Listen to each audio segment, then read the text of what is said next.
Hello everyone, Geopedia learning ইনস্টিটিউশনের official YouTube চ্যানেলে তোমাদের সকলকে স্বাগত জানাই। আমি তোমাদের সৌভিক স্যার।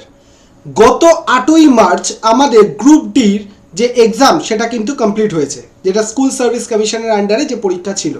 অর্থাৎ গ্রুপ সি এবং গ্রুপ ডির যে এক্সাম সেটা কমপ্লিট হওয়ার সাথে সাথেই আমাদের ওয়েস্ট বেঙ্গলে মাদ্রাস সার্ভিস কমিশনের কিন্তু আরও একটা নোটিফিকেশন আমরা পেয়ে যাচ্ছি। হ্যাঁ, ঠিকই শুনেছো, ওয়েস্ট বেঙ্গলে মাদ্রাস সার্ভিস কমিশন যে বোর্ডটি রয়েছে তারাও কিন্তু স্কুলে বিভিন্ন ধরনের রিক্রুটমেন্ট করে। আমাদের স্কুল সার্ভিস কমিশন ওয়েস্ট বেঙ্গলে যেমন স্কুলে রিক্রুটমেন্ট করে, ঠিক তেমনি মাদ্রাস সার্ভিস কমিশনে কিন্তু স্কুলে রিক্রুটমেন্ট করে। তো মাদ্রাস সার্ভিস কমিশনের পক্ষ থেকে কিন্তু একটি রিক্রুটমেন্ট নোটিফিকেশন আমরা দেখতে পাবো। তোমাদের তার জন্য কোন ওয়েবসাইটে আসতে হবে একবার জাস্ট তোমাদের বলে রাখি, wbmsc.com, West Bengal Madras service commission .com। West বেঙ্গলের যে ওয়েবসাইটটা রয়েছে সেই ওয়েবসাইটটা তোমাদের ভিজিট করতে হবে। এই ওয়েবসাইটে যদি তোমরা ভিজিট করো, জাস্ট একটু নিচের দিকে আসলেই দেখবে ইম্পর্টেন্ট নোটিশ বলে মার্চ 11, 2026 এটা পাবলিশড হয়েছে, যেখানে লেখা রয়েছে notification for 8 state level selection test, headmaster or headmistress superintendent and second state level selection test non teaching clerk and librarian. তার মানে তোমরা পরিষ্কার এখানে বুঝতে পারছো যে এই যে নোটিফিকেশনটা বেরিয়েছে সেখানে হেডমাস্টার আর হেডমিস্ট্রেসের জন্য রিক্রুটমেন্ট রয়েছে, তার সাথে সাথে নন টিচিং স্টাফ যেখানে ক্লার্ক এবং লাইব্রেরিয়ান তার জন্য কিন্তু রিক্রুটমেন্ট নোটিফিকেশন বেরিয়েছে।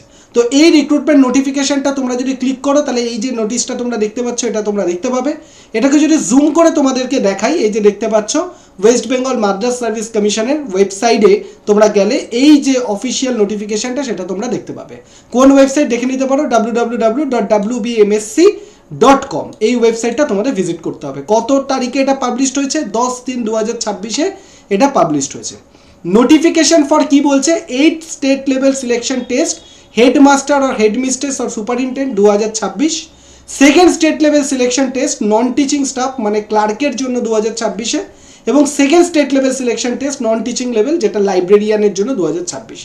তো এক্ষেত্রে বলা বাহুল্য, যারা ক্লার্কের জন্য তোমরা গ্রুপ সিডির যারা পরীক্ষা দিয়েছো, মানে তোমরা এসএসসি স্কুল সার্ভিস কমিশনের গ্রুপ সিডির যারা পরীক্ষা দিয়েছো, ঠিক সেরকম একই ধরনের এলিজিবিলিটিও তোমার এই ক্ষেত্রেও থাকবে বলেই মনে করা হয়। মানে নর্মাল যদি তুমি মাধ্যমিক পাস হয়ে থাকো তাহলেই তুমি ক্লার্কের পরীক্ষা তুমি দিতে পারবে, আর যদি লাইব্রেরিয়ানের কোনো কোর্স তোমার করা থাকে তাহলে লাইব্রেরির জন্য তুমি অ্যাপ্লাই করতে পারবে। এটাই এমনটাই হওয়া উচিত যে আমরা গ্রুপ সিডির যে এসএসসির ক্ষেত্রে যে এলিজিবিলিটি ছিল, ধরে নাও মাদ্রাস সার্ভিস কমিশনেও গ্রুপ সি বা ক্লার্কের জন্য বা লাইব্রেরিয়ানের জন্য সিমিলার ধরনেরই কিন্তু এলিজিবিলিটি তোমাদের থাকবে। ঠিক আছে, এটা নিয়ে আর কোনো ডাউট করার জায়গা নেই। আশা করি তোমাদের কাছে বিষয়টা ক্লিয়ার হয়েছে। নেক্সট দেখে নাও এই নোটিফিকেশনে কি বলছে। It is hereby notified for general information that the West Bengal Madras Service Commission is going to hold recruitment process for the recruitment to the following post of non-government aided Madras of West Bengal। মানে West বেঙ্গলের যে মাদ্রাসাগুলো রয়েছে সেই মাদ্রাসাগুলোতে বিভিন্ন headmaster আর headmistress, librarian, clerk এদেরকে recruit করার জন্য মাদ্রাসা সার্ভিস কমিশন এই যে গভর্নিং বডিটা রয়েছে এরা কি করে, বিভিন্ন ধরনের রিক্রুটমেন্ট প্রসিডিওর চালায়। ঠিক আছে, নেক্সট দেখে নাও detail information regarding eligibility criteria, application procedure, examination schedule etcetera will be published on the official website of the commission is due course. মানে এই যে নোটিফিকেশনটা তোমরা দেখতে পাচ্ছ, এই নোটিফিকেশনের অনুযায়ী তোমরা তো দেখলে যে হেডমাস্টার বা হেডমিস্ট্রেসে বেরিয়েছে, লাইব্রেরিয়ানের জন্য বেরিয়েছে, ক্লার্কের জন্য বেরিয়েছে, কিন্তু তাদের এলিজিবিলিটি ক্রাইটেরিয়া কি থাকবে, অ্যাপ্লিকেশন প্রসিডিওর কি থাকবে, এক্সামিনেশন স্কেডিউল কি থাকবে, এই পুরো জিনিসটা যদি তোমরা পেতে চাও তাহলে তোমাদেরকে কি করতে হবে, এই যে অফিসিয়াল ওয়েবসাইট তোমরা দেখতে পাচ্ছ www.wbmsc.com, এই ওয়েবসাইটে কিন্তু তোমাদের রেগুলার বেসিসে একটা যোগাযোগ রাখতে হবে বা রেগুলার বেসিসে এই ওয়েবসাইটটাকে ভিজিট করতে হবে। আর যদি তুমি মনে করে থাকো যে রেগুলার বেসিসে ওয়েবসাইট ভিজিট করতে তুমি হয়তো ভুলে যাচ্ছ বা কোনো প্রবলেম, চিন্তা করার কোনো কারণ নেই, কারণ আমরা জিওপিডিয়া লার্নিং ইনস্টিটিউশনে সৌভিক স্যার তোমাদের সাথে আছেই এই ধরনের নোটিফিকেশন যে কোনো আপডেট এলে তোমাদেরকে সবার আগে পৌঁছে দেওয়া বা জানানো। ঠিক আছে, তো তার জন্য কি করতে হবে, Geopedia learning institution YouTube channel মানে যেখানে তুমি ভিডিওটা দেখছো সেটাকে জাস্ট একটা সাবস্ক্রাইব করে বেল আইকন প্রেস করে রাখতে হবে, যাতে করে কি হয় যখনই কোনো নিউ আপডেট আসবে সেই আপডেট তোমার কাছে নোটিফিকেশন পৌঁছে যাবে। এবং সবথেকে গুরুত্বপূর্ণ ব্যাপার, এই যে তোমরা যারা সদ্য ক্লার্কের পরীক্ষা বা লাইব্রেরিয়ানের পরীক্ষা দিয়ে উঠলে, গ্রুপ সিডির জন্য প্রিপারেশন করেছিলে, তাদের কাছে একটা সুবর্ণ সুযোগ কিন্তু এই নোটিফিকেশনটা। কেন, হয়তো এসএসসির যে গ্রুপ সিডির পরীক্ষা গেল সেখানে হয়তো তোমার পারফর্ম খুব একটা ভালো হয়নি, তুমি খুব একটা নিজের মন মতো প্রিপারেশন করতে পারোনি, তোমার কাছে কিন্তু সরকার আরও একটা সুযোগ ভোটের আগে তোমাদের সামনে তুলে দিল, মাদ্রাসা সার্ভিস কমিশন।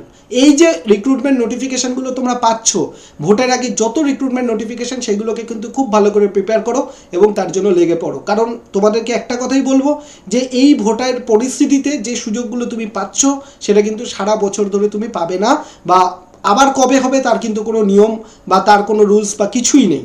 তো তুমি যারা সারা বছর ধরে পড়াশোনা করছো তাদের কিন্তু নিজেকে প্রিপেয়ার থাকতে হবে, এরকম কোনো রকম নোটিফিকেশান এলেই যাতে তুমি তোমার নিজের ট্যালেন্ট বা নিজের যে প্রিপারেশান সেটাকে যাতে এক্সিকিউট করে নিজের স্বপ্নের যে একটা সরকারি চাকরি, সেই সরকারি চাকরি যাতে নিজে জুটিয়ে নিতে একটা পারো। ঠিক আছে, তো তোমাদেরকে আমি বলবো এই নোটিফিকেশানটা অনুযায়ী তোমাদের খুব সেকেন্ড নোটিফিকেশান খুব তাড়াতাড়ি আসতে চলেছে, যেখানে এই এক্সাম সম্পর্কে কবে এক্সাম হবে, ফর্ম ফিল আপ কবে স্টার্ট হবে, এক্সামিনেশন ক্রাইটেরিয়া কী থাকবে, সম্পূর্ণ বিষয় কিন্তু 1 by 1 তোমরা নোটিফিকেশান পেতে থাকবে। তাই আমি তোমাদেরকে বলবো পড়াশোনা যদি করতে চাও তাহলে ইমিডিয়েটলি তোমরা কানেক্টেড থাকো জিওপিডিয়া লার্নিং ইনস্টিটিউশনের সাথে, কারণ তোমরা যদি পড়াশোনা করতে থাকো তাহলেই তোমরা কিন্তু এই পরীক্ষাটাতে একটা সাফল্য অর্জন করতে পারবে। কারণ পড়াশোনা না করলে তুমি যেখানেই যা কিছু ভিডিও দেখো বা যা কিছু করো, তুমি কিন্তু যতই ভিডিও দেখে নাও, পড়াশোনা না করলে নিজের সাইড থেকে তুমি কিন্তু প্রিপারেশান তোমার যাই থাকুক তুমি পাস করতে পারবে না। তাই পাস যদি করতে হয়, একটা সরকারি চাকরি যদি তোমাকে পেতে হয়, তাহলে এখন থেকে এই নোটিফিকেশানটা বেরোলো, তোমার যে গ্রুপ সিডি প্রিপারেশানটা যেটা তোমার চলছিল সেটাকে আরও পুশ করো এবং নিজের প্রিপারেশানটাকে নেক্সট লেভেলে নিয়ে গিয়ে, যদি এসএসসিতে তোমার সেরকম প্রিপারেশান না হয়, মাদ্রাসার চাকরিটা যেন তোমার হয়। ঠিক আছে, আর আমাদের যদি হোয়াটসঅ্যাপ গ্রুপ তুমি জয়েন করতে চাও আর টেলিগ্রাম চ্যানেল জয়েন করতে চাও, কারণ টেলিগ্রাম এবং হোয়াটসঅ্যাপ গ্রুপে আমরা কি করি, ডেলিকার বেসিসে বিভিন্ন কুইজ বলো বা বিভিন্ন নোটিফিকেশান বলো, সমস্ত ধরনের আপডেট কিন্তু আমরা প্রোভাইড করি। তার এই দুটোর লিঙ্কই তুমি হোয়াটসঅ্যাপ গ্রুপের লিঙ্ক, টেলিগ্রাম চ্যানেলের লিঙ্ক এই ভিডিওটা ডেসক্রিপশন বক্সে ক্লিক করো, তুমি পেয়ে যাবে। তো সেখানে গিয়ে তুমি দুটো জায়গায় জয়েন করে যাও, কারণ সেখানে যদি তুমি জয়েন করো তাহলে ইমিডিয়েটলি তুমি বিভিন্ন ক্লাসের অ্যাক্সেস থেকে শুরু করে বিভিন্নভাবে কীভাবে প্রিপারেশান হতে পারে, তার স্ট্র্যাটেজি, নোটিফিকেশান সব কিছু তুমি ডেলি বেসিসে কানেক্টেড থাকবে। চলো দেখা হচ্ছে নেক্সট কোনো ভিডিওতে, ভালো থাকো, সুস্থ থাকো, আর মাদ্রাসা সার্ভিস কমিশনের এই নোটিফিকেশানটা অনুযায়ী নিজের পড়াশোনাকে আরও একটা নেক্সট লেভেলে নিয়ে যাওয়ার জন্য আমাদের সাথে কানেক্টেড হয়ে যাও এবং পড়াশোনা করতে থাকো। চলো দেখা হচ্ছে নেক্সট ভিডিওতে, ভালো থাকো, সুস্থ থাকো, জয় হিন্দ, টাটা।